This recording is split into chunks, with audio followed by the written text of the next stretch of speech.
Hello everyone, this is Kusum, your English mentor, and once again welcome to Learning Without Burden. आज की video में हम लोग रीट के प्रीवियस ईयर क्वेश्चंस डिस्कस करने वाले हैं जो 2022 में आए थे। मुझे कुछ लोगों ने रिक्वेस्ट किया था कि मैम आप प्लीज़ रीट के भी पीवाईक्यूज अलग से लेकर के आइए। तो आज जो है हम रीट के पीवाईक्यूज डिस्कस करने वाले हैं। ये वीडियो जो है सभी एस्पिरेंट्स के लिए ही हेल्पफुल है क्योंकि इंग्लिश तो हर एक एग्जाम में ही आती है, ठीक है। तो रीट 2022 में जो हमारा पेपर हुआ था शिफ्ट सेकंड में उसका मैं सॉल्यूशन करवाने वाली हूँ आज आपको, सिर्फ और सिर्फ इंग्लिश पोर्शन का, ठीक है। सिर्फ इंग्लिश वाले पोर्शन का ही हम लोग क्या करेंगे, सॉल्यूशन करेंगे, ठीक है। तो without any further delay let's go to our video question. देखो इसमें क्या करना है, हमें पैसेज पढ़ना है और पैसेज पढ़ के उसके बिहाफ पे हमें आंसर्स देने हैं, ठीक है। तो पैसेज पढ़ लेते हैं। वैसे तो पैसेज से डायरेक्ट क्वेश्चन नहीं होते हैं, पैसेज में ही जो वर्ड्स गिवन होते हैं ना उन्हीं को ग्रामेटिकली पूछा जाता है। चलिए फिर भी पढ़ ही लेते हैं। A marriage age early age that was the last thing on her mind. हर से हमें पता चल रहा है किसी लड़की की शादी की बात हो रही है, ठीक है। किसी लड़की की शादी की बात हो रही है, उसके दिमाग में मैरिज वाला ही थॉट चल रहा था। शी थ्रेटन्ड, थ्रेटन का मतलब होता है डराना। उसने अपने पेरेंट्स को डराया। She threatened her parents that she would never marry if she did not get a proper education. उसने अपने पेरेंट्स को डरा दिया कि अगर उसको प्रॉपर एजुकेशन नहीं मिली ना, वो कभी शादी नहीं करेगी। She left home and got herself enrolled in a school इन दिल्ली। उसने घर छोड़ दिया और दिल्ली के किसी स्कूल में क्या करने लग गई, पढ़ने लग गई। उसने अपने आप को एनरोल कर लिया, यानी कि अपना एडमिशन करवा लिया। When her parents refused to pay for her education, जब उसके पेरेंट्स ने उसके एजुकेशन के लिए पे करने के लिए मना कर दिया। रिफ्यूज का मतलब होता है मना करना, ठीक है। जब उसके पेरेंट्स ने रिफ्यूज कर दिया, मना कर दिया, she politely informed them of her plans. उसने अपने प्लान्स के बारे में उनको पोलाइटली इन्फॉर्म किया। To earn money by working part time. क्या प्लान थे उसके पैसे कमाने के, कि वो पार्ट टाइम काम करेगी। टू पे हर स्कूल फी, अपने स्कूल की फी पे करने के लिए वो पार्ट टाइम काम करेगी, उससे पैसे कमाएगी, ठीक है। उसने पोलाइटली ये बातें अपने पेरेंट्स को इन्फॉर्म करी। जब उसके पेरेंट्स को ये बातें पता चली, हर पेरेंट्स देन अग्रीड टू पे फॉर हर एजुकेशन। फिर ये बात सुन के उसके पेरेंट्स जो हैं उसके एजुकेशन के लिए पे करने के लिए अग्री हो गए, ठीक है। तो ये था आपका पैसेज। आई होप आपको समझ आया होगा। अब इसके बेस पे जो क्वेश्चन पूछे गए हैं उनको डिस्कस करते हैं। पहला क्वेश्चन है, रिफ्यूज का सिनोनिम बताना है। रिफ्यूज का मतलब होता है मना करना, जो कि मैं आपको ऑलरेडी ऊपर बता चुकी हूँ, ठीक है। ऑप्शंस पढ़ते हैं। Granted, permitted, allowed and denied. Grant का मतलब होता है प्रदान करना, ठीक है, परमिशन देना। परमिटेड का भी मतलब और अलाउड का मतलब भी, दोनों का मतलब परमिशन देना ही होता है, ठीक है। परमिटेड का मतलब भी परमिशन देना, अलाउड का मतलब भी परमिशन देना, ग्रांट का मतलब भी परमिशन देना, है ना। अब डिफरेंट क्या बचा, अलग क्या बचा, डिनाई। डिनाई का मतलब होता है मना करना, ठीक है। डिनाई का मतलब भी क्या होता है, I deny you to do this. मैं आपको मना कर रही हूँ, ये नहीं करना है, ठीक है। सिनोनिम होता है सेम वर्ड, समानार्थी शब्द, ठीक है। इसमें सेम ही पूछा है, सिनोनिम पूछा है, तो रिफ्यूज मना करना का सिनोनिम क्या हो जाएगा, डिनाई हो जाएगा, ठीक है। So B will be the right answer here, okay. Next question में क्या पूछा है, पोलाइटली का एंटोनिम पूछा है। सेकंड क्वेश्चन में हमसे क्या पूछा है, एंटोनिम ऑफ पोलाइटली। चलिए वन बाय वन हम लोग क्या डिस्कस कर लेते हैं, आंसर्स डिस्कस कर लेते हैं। एंटोनिम ऑफ पोलाइटली, पोलाइटली का मतलब होता है विनम्र, विनम्र। अब एंटोनिम यानी कि उल्टा, है ना, उल्टा। पोलाइटली का उल्टा बताना है। कोर्टियसली, हम्बली, एंग्री और रैशली। कोर्टियसली का भी मतलब होता है बहुत पोलाइट, है ना, बहुत हम्बल, बहुत ज्यादा दयालु, कोर्टियसली। हम्बल का भी मतलब होता है विनम्र ही, है ना, दयालु ही होता है। एंग्री का मतलब होता है गुस्से वाला, गुस्से वाला। और रैश का मतलब होता है जल्दी करना, रैश नहीं बोलते, ये तो रैश में गाड़ी चला रहा है जल्दी, ठीक है, रैशली। तो पोलाइट, विनम्र, इसका एंटोनिम क्या हो जाएगा, इसका उल्टा क्या हो जाएगा, एंग्री हो जाएगा ना, गुस्से वाला। D will be the right answer here, okay. So polite का एंटोनिम क्या हो जाएगा, पोलाइट का उल्टा क्या हो जाएगा, angry, okay. D here, this will be the right answer. I hope आपको ये दो क्वेश्चन समझ आ गए हैं। नेक्स्ट पे चलते हैं अब हम लोग। थर्ड क्वेश्चन है, स्पेलिंग बताना है। ये जो है अब आपका वोकैब का क्वेश्चन है। वोकैब में क्या क्या आता है, आपके इडियम्स आते हैं, ठीक है, आपका वन वर्ड सब्स्टिट्यूशन आता है, वन वर्ड सब्स्टिट्यूशन आता है, और आपके स्पेलिंग एरर्स आते हैं, ठीक है, स्पेलिंग एरर्स आते हैं, और सिनोनिम एंटोनिम आते हैं, ठीक है। ये भी सीरीज मैंने शुरू कर रखी है, हम इडियम्स के 2 पार्ट कर चुके हैं, मैं आपको वोकैब भी धीरे धीरे करवाऊंगी, ठीक है। तो अब स्पेलिंग देख लेते हैं। हमें ये ऑप्शंस पढ़ के पता चल रहा है। अकेडमिशियन की स्पेलिंग पूछिए। अकेडमिशियन होता है एक ऐसा इंसान who is member of any academy, who is member of any professional academy, professional academy, wait a second, member of any professional academy, okay। academician क्या होता है? member of any professional academy, ठीक है। और academician की spelling क्या होती है? ACADEMICIAN, ठीक है। academician ये कौन होता है? this is a person who is member of any professional academy, ठीक है। सो ये स्पेलिंग्स बाकी सारी ये गलत हो जाएंगी।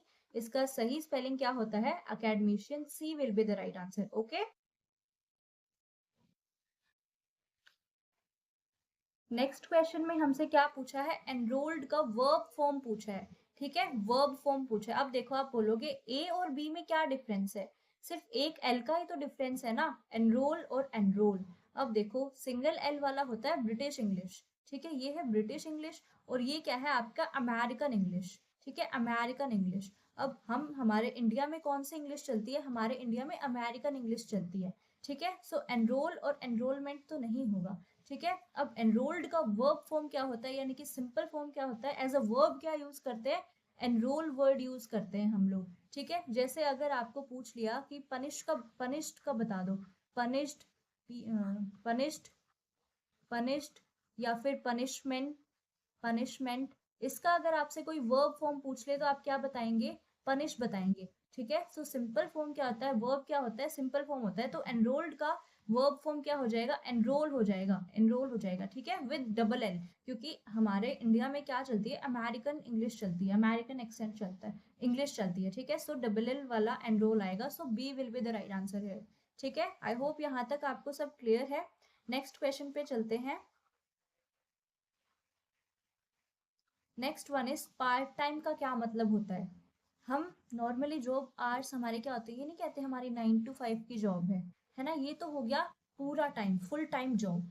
पार्ट टाइम होता है, मान लो हम थोड़े टाइम के लिए काम करते हैं, जैसे 2-3 घंटे के लिए हमने कोई ट्यूशन पढ़ा लिया, या फिर हम साइड में जो काम करते हैं ना, उसको पार्ट टाइम काम कहते हैं, ठीक है।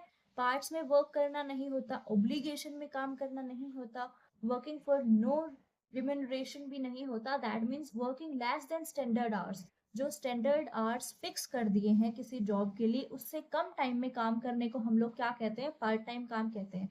पार्ट टाइम क्या होता है? 2-3 घंटे के लिए साइड बाय साइड जो काम चलता है उसको पार्ट टाइम कहते हैं, ठीक है। So here A will be the right answer, okay. First paragraph के बिहाफ पे जो जो क्वेश्चन पूछे गए थे वो हमने सारे डिस्कस कर लिए हैं। सेकेंड पे चलते हैं, second paragraph, question number 6 to 10। 1 to 5 क्या थे आपके पहले पैराग्राफ के बेस पे थे, 6 to 10 आपके सेकेंड पैराग्राफ के बेस पे हैं। फ्रेंड्स हैड कंजक्टर्ड, कंजक्टर का मतलब क्या होता है? कंजक्टर्ड का मतलब होता है गेस करना, अनुमान लगाना। कि फ्रेंड्स ने क्या अनुमान लगाया कि बियर, बियर क्या होता है? भालू, कि वो भालू जो है वुड नॉट रिकॉग्नाइज हर, उसको पहचान नहीं पाएगा। हर से क्या पता चल रहा है? किसी लड़की की बात हो रही है ना, कि भालू उस लड़की को पहचान नहीं पाएगा। फ्रेंड्स ने ऐसा अनुमान लगाया था, गेस किया था। I had thought so, protagonist कहते हैं मैंने भी ऐसा ही सोचा था। But while she was yet some yards away from his cage, his cage, किसके केज? केज, केज का मतलब होता है, what is meaning of cage? पिंजरा, पिंजरा, ठीक है। सो जब वो उस भालू के पिंजरे से थोड़ी सी दूरी पे थी, बाबा सोहर, बाबा जो है उसी भालू के लिए यूज हुआ है, ठीक है। सो बाबा ने उसको देखा एंड रिकॉग्नाइज्ड हर, और पहचान गया। ही हॉल्ड विद हैप्पीनेस, होल्ड का मतलब होता है चिल्लाना, ठीक है, चिल्लाना, वो खुशी के मारे चिल्ला उठा वो भालू। She ran up to him, वो उसके पास गई भाग के, and patted him through the bars, और जो सेल्स थी उस पिंजरे की, उसके थ्रू उसको क्या क्या पैम्पर किया, ठीक है। And he stood on his head in delight, और वो भालू क्या हो गया? बहुत ज्यादा खुशी में झूम उठा, वो खुश हो गया बहुत ज्यादा, ठीक है। आई होप आपको ये पैराग्राफ समझ आ गया होगा। अब इसके बिहाफ पे हम लोग क्वेश्चंस कर लेते हैं जो हमें नीचे गिवन है, ठीक है। Let me erase this. चलिए, क्वेश्चन नंबर 6 आपसे क्या कहता है? The question number 6 says he hauled up with happiness, underlined verb is in dash tense। कि जो ये hauled है, अंडरलाइन किया हुआ है इस वर्ड को, hauled with happiness यानी कि खुशी के मारे चिल्लाया। इसमें hauled कौन से टेंस में है ये पूछा है आपसे, है ना। hauled का टेंस पूछा है। आप मुझे बता सकते हो hauled कौन से टेंस में है? देखो मैं आपको इसकी पहचान करनी बताती हूँ। इसकी पहचान कैसे होगी? ईडी है लास्ट में, है ना, यानी कि पास्ट में है ये सेंटेंस भाई। सेकेंड फॉर्म आ गई, हॉल, हॉल्ड एंड हॉल्ड, ये आपकी तीनों फॉर्म हो गई। तो हमें देख के पता चल रहा है सेकंड या थर्ड फॉर्म है। हॉल है नहीं, फर्स्ट फॉर्म है नहीं, तो प्रेजेंट तो है ही नहीं, है ना। प्रेजेंट सिंपल तो है ही नहीं। प्रेजेंट परफेक्ट में क्या होता है? हैज या फिर हैव के साथ वर्ब का थर्ड फॉर्म आता है। हैज हैव भी नहीं है तो प्रेजेंट परफेक्ट भी नहीं है। पास्ट परफेक्ट में क्या आता है? पास्ट परफेक्ट में हैड के साथ वर्ब का थर्ड फॉर्म आता है। हैड भी नहीं है, थर्ड फॉर्म तो हो सकता है ये, लेकिन हैड तो नहीं है ना, तो पास्ट परफेक्ट भी नहीं आएगा। एक ही ऑप्शन बचा, past simple. Past simple, simple को हम पास्ट इंडेफिनिट भी कह देते हैं, ठीक है। ये कौन सा टेंस है? पास्ट इंडेफिनिट है, क्योंकि सिर्फ और सिर्फ सेकेंड फॉर्म का यूज है, कोई भी और हेल्पिंग वर्ब हमें नहीं गिवन है, सिंपल पास्ट टेंस है, इसलिए हमें पता चल गया, ठीक है। So C will be the right answer. Okay, next question क्या कहता है ये भी देख लेते हैं। Next question is she ran up to him and patted him through the bars. अब थ्रू का क्या मतलब है? इसमें बोला है कि थ्रू जो है ये क्या है? इंटरजेक्शन है, एडवर्ब है, कंजंक्शन है, या फिर प्रीपोजिशन है? चलिए अब मैं आपको वन बाय वन बता देती हूँ ये चारों ऑप्शंस का मतलब क्या होता है। इंटरजेक्शन होता है विस्मयादि, विस्मयादि बोधक। आपने हिंदी में पढ़ा ही होगा विस्मयादि बोधक, है ना। हे भो अरे, है ना, like the exclamatory words oh, wow, alas, जिनके आगे ये एक्सक्लेमेशन साइन लगता है ना, वो क्या होते हैं? इंटरजेक्शंस होते हैं, ठीक है। कंजंक्शन क्या होते हैं? दो सेंटेंस गिवन है, दोनों को कंबाइन करने वाले वर्ड्स कंजंक्शन कहलाते हैं, जैसे एंड, सो, बिकॉज, बट, ठीक है। ये क्या हो गए आपकी? ये कंजंक्शंस हो गए। प्रीपोजिशन आपके जगह दर्शाते हैं, जैसे कि क्या हो गया? अप, डाउन, अबो, ठीक है। और क्या हो गया आपका प्रीपोजिशन में? थ्रू भी प्रीपोजिशन ही है, ठीक है, थ्रू। ओके। एडवर्ब क्या होता है? जो एडजेक्टिव को क्या करता है? डिग्निफाई करता है, जो एडजेक्टिव की विशेषता बताता है, ठीक है। और बेसिकली एडवर्ब की पहचान कैसे होती है? लास्ट में एल वाई होता है, जैसे कि स्लोली, ही वर्कड स्लोली, वो कैसे चला? स्लोली चला, ठीक है। तो एल वाई है, that means it is a adverb. Preposition मैंने आपको बता ही दिया, कंजंक्शन भी बता दिया। तो थ्रू क्या है? जैसा कि मैं आपको बता ही चुकी हूँ, through is a preposition, okay, जो क्या शो करते हैं? एक पर्टिकुलर जगह शो करते हैं, अप, डाउन, अबो, थ्रू, ठीक है, that is preposition. So through is a preposition, okay.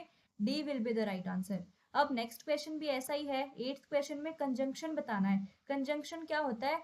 ऐसा वर्ड, ऐसा शब्द जो दो सेंटेंस को जोड़ता है, जो दो सेंटेंस को क्या करता है? जोड़ता है, ठीक है, जोड़ता है।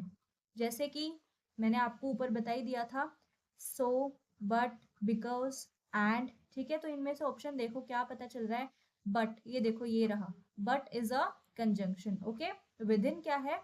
With in is a preposition. With in नहीं होगा कंजंक्शन। हर क्या है? हर एक डेटरमिनर है। द क्या है? द भी एक डेटरमिनर है, वो मैं अगले क्वेश्चन में बताऊंगी। सो कंजंक्शन क्या होता है? जो दो सेंटेंसेस को जोड़ता है, बट यहाँ पर क्या है? कंजंक्शन है, ठीक है। So D will be the right answer, okay. अगर कोई डाउट आता है तो comment section is open for you, और आप वहां। क्वेश्चन नंबर 8 में डिटरमिनर ही आपको बताना है। डिटरमिनर आपके 7 टाइप्स के होते हैं। अभी आप इतना जान लीजिए, उन 7 टाइप्स में से आर्टिकल्स एक है, ठीक है। आपको अगर चाहिए तो मैं डिटरमिनर्स का या फिर ग्रामर के जो भी आपको टॉपिक में डाउट है, आप मेरे को बता दो, मैं उसका अलग से एक वीडियो बना दूंगी, ठीक है। सो आर्टिकल्स कौन से होते हैं? ए, एन और द। ये भी किस में आते हैं? डिटरमिनर्स में ही आते हैं। तो देखो ऑप्शन में कहीं पे दिख रहा है द, ये रहा, यही डिटरमिनर है। एंड क्या है? कंजंक्शन है। अप क्या है? प्रीपोजिशन है, बताया था मैंने आपको। अप, डाउन, अबो, अंडर, बीनीथ, ये सारे क्या है? प्रीपोजिशन होते हैं। हैड क्या है? हैड एक वर्ब है, ओके, सो डिटर्मिनर क्या आ गया यहाँ पे, द आ गया, so C will be the right answer. Okay, what is determiner, the articles A and the. अब नेक्स्ट क्वेश्चन में आपसे क्या पूछा है, नेक्स्ट क्वेश्चन में आपसे हैप्पी की कंपैरेटिव डिग्री पूछी है। What is the comparative degree of happy. अब देखो हैप्पी ये नॉर्मल आपकी डिग्री है, हैप्पियर, हैप्पियर और हैप्पीएस्ट, यह आपकी नॉर्मल डिग्री है, यह आपकी कंपैरेटिव डिग्री है, कंपैरेटिव डिग्री है, और यह आपकी सुपरलेटिव डिग्री है। ठीक है, कौन सी डिग्री है, सुपरलेटिव डिग्री है। तो अब इसमें हैप्पी की कंपैरेटिव डिग्री पूछी है तो हैप्पियर आ जाएगा। ठीक है, मोर हैप्पी नहीं होता है, हैप्पीएस्ट तो सुपरलेटिव हो जाएगी, मोस्ट हैप्पी भी नहीं है, so happier A will be the right answer. Okay, happy, happier, happiest. Next question क्या कहता है, चूज द राइट क्वेश्चन। अब ये एक अफर्मेटिव सेंटेंस है, लास्ट में इंटेरोगेटिव नहीं है तो हमें पता चल रहा है it is a affirmative sentence, जिसके लास्ट में फुल स्टॉप होता है वो एक अफर्मेटिव सेंटेंस होता है। ठीक है, सो अफर्मेटिव सेंटेंस है और इसको पढ़ के क्या पता चल रहा है, she sold all the articles for no profit. Sold है, सोल्ड क्या हो जाएगा, सेल, सोल्ड, सोल्ड, यानी कि ये क्या है, सेकंड या थर्ड फॉर्म है, फर्स्ट फॉर्म तो नहीं है, यानी कि प्रेजेंट टेंस तो है ही नहीं, पास्ट टेंस है। हमें यहाँ से ये क्लैरिफाई हो गया क्योंकि ये सेकंड फॉर्म है। थर्ड क्यों नहीं है, क्योंकि हैड नहीं है, थर्ड फॉर्म हमेशा हैड के साथ आती है पास्ट में, और प्रेजेंट में हैज या हैव के साथ आती है, या तो हैज या फिर हैव, ये प्रेजेंट में आती है और पास्ट में हैड के साथ आती है थर्ड फॉर्म। तो यहाँ पे हैड है नहीं, तो ये सोल्ड जो है सेकंड फॉर्म है, ये हमें पता चल गया पास्ट टेंस है। तो डज और डू ये तो प्रेजेंट टेंस है, ये तो कट हो गए, ये तो है ही नहीं। अब आएगा या तो ए या फिर B. Did she sell, did she sold, मैं आपको प्रीवियस आपके वीडियोस में बता चुकी हूँ, डू, डज और डिड साथ में कोई भी मॉडल हो, इनके साथ हमेशा वर्ब का फर्स्ट फॉर्म आता है। डिड शी सोल्ड ये तो सेकंड फॉर्म है, डिड के साथ सोल्ड सेकंड फॉर्म कैसे लगा दिया, ये भी गलत हो जाएगा। So A will be the right answer. She sold all the articles for no profit, इसका इंटेरोगेटिव क्या होगा, क्वेश्चन क्या होगा, did she sell all the articles for no profit, did past tense, sell first form, बिल्कुल सही format follow कर रहा है, तो A will be the right answer here. I don't think there is any confusion here. Okay, so A will be the correct option of this question. ठीक है, चलिए आगे चलते हैं। Saina had been supported by her maternal aunt. Saina जो है उसकी maternal aunt के द्वारा सपोर्ट की गई, यानी कि साइना को इसका ये हमें क्या गिवन है, पैसिव वॉइस गिवन है, इसका हमें एक्टिव बनाना है। ठीक है, नॉर्मली हमसे क्वेश्चंस में क्या पूछा जाता है, हमें पैसिव दिया हमें एक्टिव दिया रहता है और हमें पैसिव बनाना होता है, लेकिन इसमें आपको पैसिव दिया है और आपको एक्टिव बताना है। ठीक है, हैड बीन दिया है, इसका मतलब हमें क्या पता चल गया, ये पास्ट परफेक्ट टेंस है, पास्ट परफेक्ट है। कैसे पता चला, कैसे पता चला, देखो had been supported, had V3 है ना, हैड V3, और जब पैसिव में चेंज करते हैं तो पास्ट परफेक्ट में बीन लग जाता है, ये तो सारे ही फॉलो कर रहा है भाई रूल, हैड भी है, बीन भी है, सपोर्टेड थर्ड फॉर्म भी है, यानी कि ये पास्ट परफेक्ट टेंस का क्या है, पैसिव फॉर्म है। तो इसी का अब एक्टिव फॉर्म देख लो, इसी का एक्टिव फॉर्म देख लो जिसमें पास्ट परफेक्ट हो, यानी कि हैड और साथ में वर्ब का थर्ड फॉर्म हो। अब देखो इसमें तो बीन आ गया, एक्टिव वॉइस बतानी है ना, एक्टिव वॉइस में बीन नहीं आता है तो डी ऑप्शन कट हो गया हमारा। ठीक है, अब देखो हमारे एक्टिव पैसिव वॉइस में क्या होते हैं, सब्जेक्ट और ऑब्जेक्ट इंटरचेंज हो जाते हैं, है ना। इसमें यहाँ पे साइना है सब्जेक्ट है, तो और यहाँ पे मैटरनल आंट ऑब्जेक्ट है, तो हमारे पैसिव वॉइस में मैटरनल आंट सब्जेक्ट हो जाएंगी। यहाँ पे तो साइना ही सब्जेक्ट है, साइना है ना, तो ये तो गलत हो गया। इसमें देखो साइना की मैटरनल आंट है सब्जेक्ट, इसमें भी साइना की मैटरनल आंट है सब्जेक्ट, ये दोनों ऑप्शन तो कट हो गए, अब तो दो ही बचे। अब देखो मैंने आपको बताया था ना कि पास्ट परफेक्ट टेंस ढूंढ लो, हैड V3 यहाँ पे है, इसमें तो सिर्फ सेकंड फॉर्म है, यानी कि ये नहीं होगा, सिंपल पास्ट टेंस नहीं होगा, पास्ट परफेक्ट होगा, क्योंकि पैसिव वॉइस में पैसिव फॉर्म में हमें हैड V3 दे रखा है साथ में बीन, इट मीन्स एक्टिव में भी परफेक्ट ही आएगा, पास्ट परफेक्ट ही आएगा, हैड V3 ही आएगा। तो एक ही ऑप्शन में हमारे पास हैड V3 गिवन है, जो कि कौन सा है, सी ऑप्शन है। ठीक है, साइनाज मैटरनल आंट हैड सपोर्टेड हर, सो एक लौता ऑप्शन हमारा यही सही है। ये क्यों नहीं आएगा, क्योंकि एक्टिव में बीन नहीं आता, इसमें ये क्यों नहीं आएगा ए ऑप्शन, क्योंकि इसमें साइना सब्जेक्ट है और हमारे पैसिव में भी साइना ही सब्जेक्ट है। पैसिव वॉइसेस में क्या होते हैं, सब्जेक्ट इंटरचेंज हो जाते हैं, जो यहाँ पे सब्जेक्ट है वो वॉइस चेंज करने पे ऑब्जेक्ट बन जाता है, ठीक है। तो इसलिए ये गलत हो गया। ये क्यों गलत है, क्योंकि इसमें सिर्फ सेकंड फॉर्म है, पास्ट परफेक्ट नहीं है, सिंपल पास्ट है, तो एक ही ऑप्शन बचा, that's why C is right answer, ठीक है, क्लियर। नेक्स्ट क्वेश्चन है दिस, यहाँ पे ये मिस्टेक कर दी मैंने, सेंट आएगा, saint, the saint chanted God is great, the indirect speech is, इसमें आपका नरेशन बताना है, नरेशन चेंज करना है, डायरेक्ट से इनडायरेक्ट करना है। मैंने आपको प्रीवियस वीडियोस में ये बोला है कि नरेशन में रूल क्या होता है, जो टेंस है ना वो चेंज हो जाता है, टेंस को हम लोग क्या करते हैं, चेंज करते हैं।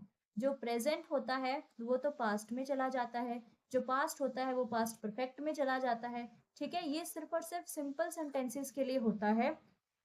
अगर यूनिवर्सल ट्रुथ आ जाए तो टेंस चेंज नहीं होता है, जैसे कि sun rises in east, sun rises in the east. अब देखो सन हमारा ईस्ट में ही तो राइज करता है ना, ईस्ट में ही उगता है सूरज, ये तो यूनिवर्सल ट्रुथ है ना, यूनिवर्सल ट्रुथ है ना। तो यूनिवर्सल ट्रुथ के लिए कभी भी, यूनिवर्सल ट्रुथ के लिए कभी भी हमारा नरेशन में टेंस चेंज नहीं होगा। अब देखो God is great, God great है, ये भी तो हमारा यूनिवर्सल ट्रुथ ही है ना, झूठ तो नहीं है। तो इसमें टेंस चेंज नहीं होगा, वॉज नहीं आएगा। जब हम चेंज करेंगे इसकी नरेशन तो इज ही रहेगा, वॉज नहीं आएगा, वॉज वाला कट कर देंगे। क्यों वॉज नहीं आएगा, क्यों टेंस चेंज नहीं होगा, क्योंकि ये एक यूनिवर्सल ट्रुथ है। God is great, it is a universal truth, ठीक है, it is a universal truth. और ये भी गलत हो गया, बी ऑप्शन। सी और डी गलत क्यों है, क्योंकि कंजंक्शन इसमें क्या यूज कर लिया, वाई और वेदर, वेदर और वाई यूज नहीं होते हैं इनडायरेक्ट, जब हम इनडायरेक्ट स्पीच बनाते हैं, ठीक है, सिंपल टेंस का। तो the saint said that God is great, A will be the right answer, ठीक है। चैंटेड, या अगर चैंटेड है तो भी यही सही है, अगर द सेंट सैड आता तो भी यही होता, the saint said that God is great, okay, क्योंकि यूनिवर्सल ट्रुथ में कुछ भी चेंज नहीं होता है, टेंस सेम टू सेम ही रहता है, ठीक है। That's why A will be the right answer. Was इसलिए नहीं होगा क्योंकि यूनिवर्सल ट्रुथ है, वाई और वेदर आ गया इसमें कंजंक्शन, इसलिए ये गलत हो जाएगा, ठीक है। ए ऑप्शन एकमात्र सही जवाब बचा, ठीक है, A will be the right answer. Next question हमसे, ये दोनों क्वेश्चन आपके फोनेटिक ट्रांसक्रिप्शन के ऊपर डिपेंड करते हैं, फोनेटिक्स के ऊपर, ठीक है। फोनेटिक्स क्या होता है, जो साउंड, साउंड हमारे इंग्लिश में कितनी अल्फाबेट्स है मैं आपको बताऊं, अल्फाबेट्स कितनी है हमारे पास, 26 अल्फाबेट्स हैं, है ना, 26 अल्फाबेट्स हैं A to Z, है ना। तो प्रोनाउंसिएशन, हम कोई भी वर्ड प्रोनाउंस करते हैं, बोलते हैं, उस चीज में फोनेटिक्स यूज होते हैं हमारे, ठीक है।